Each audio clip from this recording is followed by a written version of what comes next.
বাংলাদেশে হিন্দু সম্প্রদায়ের উপর সাম্প্রতিক সহিংসতার অভিযোগ তুলে বিজেপি নেতৃত্বাধীন সনাতনী ঐক্য পরিষদ বুধবার পশ্চিমবঙ্গের বাংলাদেশ ভারত সীমান্তে প্রতীকী অবরোধ পালন করে।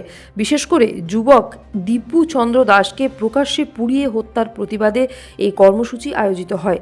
অবরোধকারীরা দাবি করেন, হিন্দুদের জীবন সম্পদের সুরক্ষা ও নির্যাতন বন্ধ না হলে পশ্চিমবঙ্গেও জোরালো প্রতিবাদ হবে।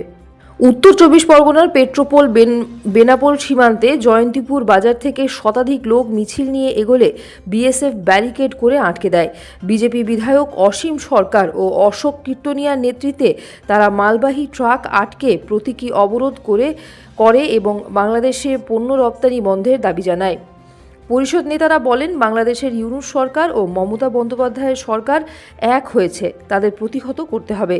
ত্রিপুরার সীমান্ত হিলি, চ্যাংড়াবান্ধা, মাহদিপুর, ফুলবাড়ি ও ঘোজাডাঙ্গায় স্থানীয় বিজেপি ও সনাতনী মঞ্চের নেতৃত্বে অবরোধ হয়।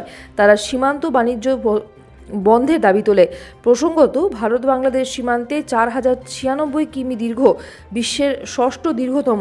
এটি পশ্চিমবঙ্গের পাশাপাশি আসাম, ত্রিপুরা, মেঘালয় ও মিজোরামের সঙ্গে যুক্ত। অন্যদিকে বুধবার হাওড়া ব্রিজের কাছে বিজেপি সমর্থকরা বিক্ষোভ মিছিল বের করতে গিয়ে পুলিশের বাধায় সংঘর্ষে লাঠিচার্জ হয়। আগের দিন মঙ্গলবার কলকাতার বাংলাদেশ উপ হাইকমিশনের কাছে হিন্দু জাগরণ মঞ্চের বিক্ষোভেরও সংঘর্ষ হয়। এতে 19 জন গ্রেপ্তার, যাদের মধ্যে 7 জন নারী। বুধবার তাদের আলিপুর আদালতে তোলা হয়।